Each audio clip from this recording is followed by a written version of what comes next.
चलिए, तो हम लोग यहाँ पे बातें करेंगे एलआरसी अमीन अपडेट के ऊपर। और ये वैकेंसी जो 2022 में आई थी, अक्टूबर नवंबर के आसपास इसका फॉर्म को अप्लाई किया गया था और दिसंबर में इसका विंडो भी ओपन किया था, जो भी मतलब कि करेक्शन विंडो। एंड जो लास्टली जा कर के दिसंबर 21-22 के आसपास में इसको जो है कि कैंसिल भी किया गया था। छात्र काफ़ी जो है कि परेशान थे उस समय। एंड एलआरसी डिपार्टमेंट उस समय वैकेंसी निकाली थी खुद अपने विभाग का। एंड उस समय जो पुराने नियमावली के अनुसार यहाँ पे वैकेंसी निकाली थी और उस समय छात्रों का आभास था जो आप यहाँ पे देख पा रहे हैं। उस समय जो ये दो पोस्टर आप लोग देख पा रहे हैं, एलआरसी अमीन एडवर्टाइजमेंट में दिए गए नियमावली के अनुसार पूरा कीजिए और जल्द से जल्द काउंसलिंग लिस्ट जारी करें। यानी कि फॉर्म को अप्लाई करने के बाद आपका सिर्फ काउंसलिंग लिस्ट आना बाकी रह गया था और देन उस समय लास्ट चरण में जाकर जो है कि उसको रद्द कर दिया गया था। दूसरा यहाँ पे जो कटिंग देख पा रहे हैं आप, एलआरसी विभाग ने अपने नियम में बदलो एंड अपने नियम बदलो, हम सभी अभ्यर्थी इसका विरोध करते हैं, एग्जाम हुआ तो धांधली तय है। यानी कि जो उस समय जो है कि नियम फिर से बदला गया था कि अब आपका एग्जाम होगा, तो छात्र बोल रहे थे कि आप जो है कि नियम ना बदले एंड एग्जाम का विरोध करते, एग्जाम हुआ तो धांधली तय है। उसका नतीजा आपको यहाँ पे सामने देख लो कि यहाँ पे मिल रहा। अब रही बात कि उस समय भी जो कैंडिडेट, कुछ कैंडिडेट जो फेक फर्जी वहाँ पे सिलेक्टेड होते थे मेरिट के आधार पे, यहाँ भी उसी प्रकार से देखने को मिल रहा है।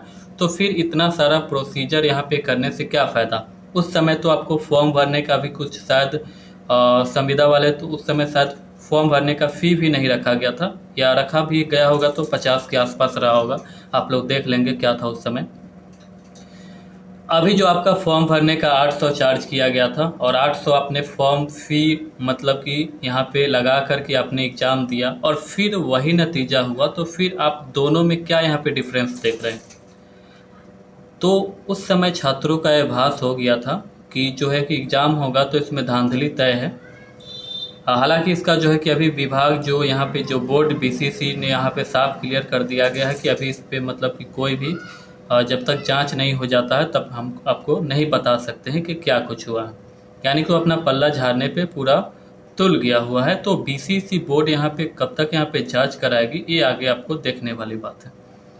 रही बात कि यहाँ पे जो भी कैंडिडेट जो पहले मेरिट के आधार पे होते थे, तो मेरिट के आधार पे होते थे तो आगे चल के उनका जो है कि यदि डिग्री फर्जी पाया जाता था, चूँकि इसका वेरिफिकेशन कई राउंड में होता है, तो आगे चल के वेरिफिकेशन होते जाता है और जिनका भी फेक डिग्री होते हैं उनसे पूरी जितने समय तक इन्होंने वर्क किया है, मान लीजिए कि इन्होंने साल भर काम किया है, तो उनका पूरी पैसा वसूल की जाती है, उनको जो है कि जॉब से हटाया जाता है। हालांकि इन पे जो है कि कठोर कार्रवाई होनी चाहिए। जिस प्रकार से अलग अलग राज्यों में जो है कि पेपर लीक मामले और जो भी गलत जो है कि लोग हैं उनके खिलाफ जो है कि कठोर से कठोर यहाँ पे कार्रवाई का सजा राज्य सरकार ने यहाँ पे तय कर रही है। तो बिहार में इस प्रकार का भी प्रावधान होना चाहिए। एंड यहाँ पे जो एलआरसी जो विभाग जो पिछली बहाली निकाली थी वो मेरिट के आधार पर थे और काफ़ी सारे छात्र अभी भी वहाँ पे जॉब कर रहे हैं। और ऐसा नहीं कि उसमें सारे फेक ही लिस्ट में शामिल हो गए हैं, लेकिन जो भी फेक है उनका जो है कि लिस्ट बना करके साइड किया जा रहा है। एक बात तो यहाँ पे तय है, जो कैंडिडेट इसमें एग्ज़ाम देंगे, एग्ज़ाम में जो भी यहाँ पे पार्टिसिपेट लेंगे, यदि उन्होंने मान लीजिए कि यहाँ पे अमीन का जो आपका 100 क्वेश्चन है और 100 क्वेश्चन का यहाँ पे आपका 4 मार्क्स दिए जाएंगे, यानी कि टोटल 400 अंक के यहाँ पे प्रश्न होंगे। अब जो कैंडिडेट यहाँ पे 90 मान लीजिए 90 किसी तरीके से उन्होंने करके आ गया, तो 9 चौका 36 यानी कि 360 आना उनको तय है। अब आगे चल के ये कैंडिडेट किसी भी सूरत में इनको बाहर नहीं कर सकते हैं, यानी कि इन्होंने अपना स्कोर 360 यहाँ पे खड़ा कर लिया है। यानी कि कोई कैंडिडेट 100 में 100 यहाँ पे करके आ रहे हैं तो उनको 400 अंक आ गए, यानी कि आगे चल के इन पे कोई भी आप जो है कि कुछ कर ले, इनको जो है कि आप साइड करना यहाँ पे नामुमकिन हो जाएगा। तो चूँकि वहाँ पे फर्जी डिग्री था तो डिग्री का आप यहाँ पे जांच करा सकते थे, लेकिन यहाँ पे आप कैसे, किस आधार पे इनको जांच करेंगे। इन्होंने तो यहाँ पे स्कोर किया। हो सकता है कि जो कैंडिडेट 80 85 90 तक मतलब कि मैक्सिमम कैंडिडेट कर जाए, तो इनको किसी भी आधार पे आप बाहर करने में जो है कि आगे सक्षम नहीं होंगे।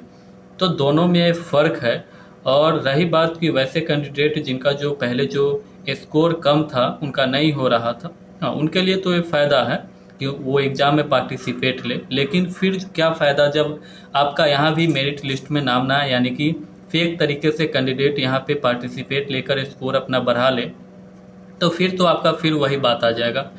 तो एक तो यहाँ पे बात कर ले तो वैकेंसी लगभग साल भर यहाँ पे डिले हो चुकी है। यानी कि ये वैकेंसी शुरू में आई थी अक्टूबर 2022 के आसपास में, अक्टूबर नवंबर में इसका फॉर्म भराया था, दिसंबर में इसको कैंसिल किया गया था। यदि दिसंबर में इसका कैंसिल नहीं करके जब मेरिट लिस्ट आने वाले थे, काउंसलिंग लिस्ट, तो जनवरी फरवरी तक यहाँ पे आपका फाइनल काउंसलिंग भी करा लिया जाता और फरवरी आसपास में, फरवरी मार्च तक आपका जो है कि फाइनल मेरिट लिस्ट यहाँ पे जारी हो सकती थी। चूंकि इसमें काफ़ी जो है कि तेज़ी से उसका विज्ञप्ति आया और उसी प्रकार से उसी तेज़ी में उसको रद्द भी कर दिया गया। तो ये जो प्रोसीजर है काफ़ी जो है कि मेरिट बेस में जल्द से प्रोसीजर जो है कि आपका कंप्लीट होता है और यहाँ पे एग्ज़ाम में जो है कि अभी टाइम लगेगा। और चूंकि दोबारा से वैकेंसी निकली है तो इसमें वैकेंसी निकलने में भी लेट लगी और आपका वैकेंसी मई के आसपास में निकल के आई। जून जुलाई अगस्त में तो आपका एग्ज़ाम ही यहाँ पे चल रहा है। और यदि इसमें क्या फेयर तरीके से हुआ है, यदि सही तरीके से सब कुछ रहा तो 1 महीने के भीतर ही मेरिट लिस्ट दे दी जाएगी। यानी कि आयोग या जो भी बोर्ड है वो सोच रखी है कि आपका जल्द से जल्द इसका, या डिपार्टमेंट भी चाह रहे हैं कि इसका जल्द से जल्द वैकेंसी क्लियर हो। लेकिन हाँ, ये सारे जो कंडीशन है जिस कारण से वैकेंसी फंसती नज़र चली आ रही थी पिछले बार जब कैंसिल हुआ, तो वहाँ से छात्रों का यहाँ पे आप लोग देख पा रहे हैं, उसी समय छात्रों का आभास था कि जो है कि आगे चल के गड़बड़ी होगी। तो ये दो जो कटिंग आपने देखा, तो यहाँ पे छात्रों का पहले जो है कि आभास था। यही कारण था कि छात्र ने यहाँ पे काफ़ी सारे जाकर के बोर्ड में और जो आयोग के पास जाकर अपना जो है कि सुझाव दिया था कि आपको पहले के अनुसार जो है कि यहाँ पे कंडक्ट करनी चाहिए।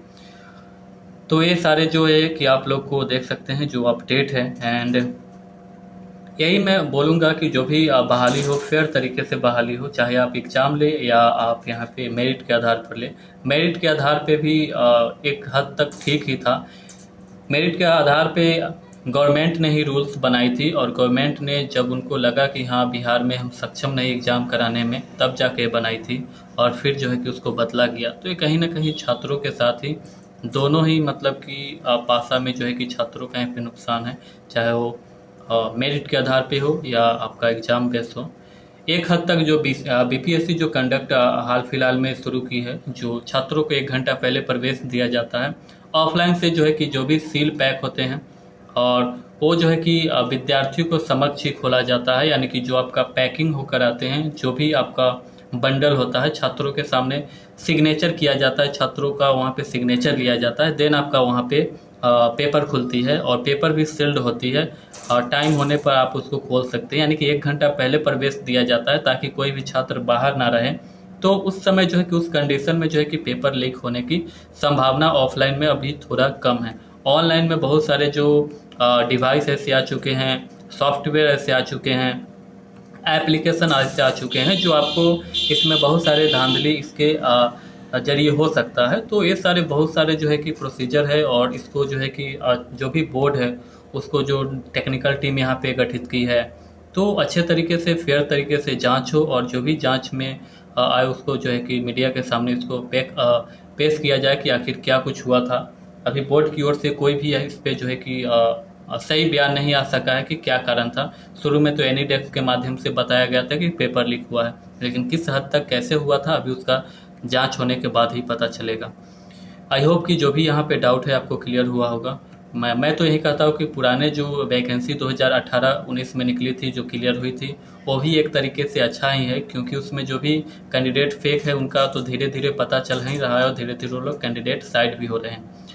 और इसमें जो स्कोर आपने किसी भी तरीके से कैंडिडेट ने यहाँ पे कर लिया, तो यहाँ पे जो है कि उनको बाद में हटाना नामुमकिन है। चाहे फेक तरीके से इसमें इलीगल तरीके से पहुँच गए हो, आप इसको हटा नहीं सकते हैं।